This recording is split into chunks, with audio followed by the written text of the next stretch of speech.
ठीक है, ये वाला एक पॉइंट हो गया, ये NO, और ये हो गया आपका NC।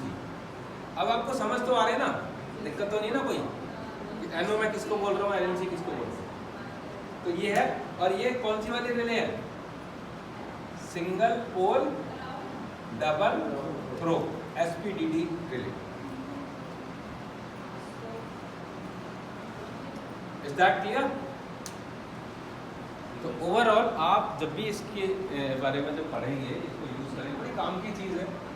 और इसका सबसे बड़ा जो काम होता है ना, वो होता है आइसोलेशन प्रोवाइड करना। आइसोलेशन का मतलब क्या होता है कि जो 12 वोल्ट, जिस वोल्टेज से ये रिले ऑपरेट हो रही है वो कितनी है, 12 वोल्ट या 5 वोल्ट, लेकिन आउटपुट में जो जिस चीज़ को ऑन ऑफ किया जा रहा है वो है 5 वोल्ट भी हो सकता है, 12 भी होता है, AC भी हो सकता है, DC भी हो सकता है, मतलब वो तो स्विच है, लेकिन दोनों के बीच में डायरेक्ट कनेक्शन नहीं है कोई भी, सिर्फ वो ऑन ऑफ, उसकी फोर्स का, इलेक्ट्रोमैग्नेट सिर्फ एक फोर्स प्रोड्यूस करने के लिए किया जा रहा है, बाकी और कोई काम नहीं है। कहने का मतलब ये है, अगर मान लो कोई स्विच है यहाँ पे लगा हुआ है, जैसे यहाँ पे ये स्विच लगे हुए हैं, और इस स्विच को मैं इलेक्ट्रोमैग्नेट की बजाय ऐसे करके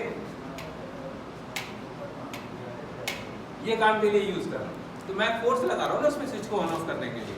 तो इलेक्ट्रोमैग्नेट क्या काम कर रहा है रिले के अंदर, सिर्फ एक फोर्स प्रोड्यूस कर रहा है इलेक्ट्रोमैग्नेट के थ्रू रिले में, ठीक है, जिससे कि आप उस स्विच को ऑन या ऑफ कर सकते हैं। अगर हम ये वाला स्विच लगा दें, ठीक है, ये जो है, और तो उससे क्या होगा, ऑन तो हो जाएगा, ऑफ नहीं होगा। तो इसके लिए स्प्रिंग, यानी कि जो घंटी वाला स्विच होता है ना, कुछ कुछ उस टाइप का होता है, आपने प्रेस किया तो ऑन हो गया, रिलीज करते ही वो ऑफ हो गया। तो कुछ कुछ इस टाइप का घंटी वाला स्विच और एक इलेक्ट्रोमैग्नेट, दोनों को मिला करके जो एक डिवाइस बनता है उसको हम रिले बोलते हैं। तो वो सेंसर के थ्रू होगा।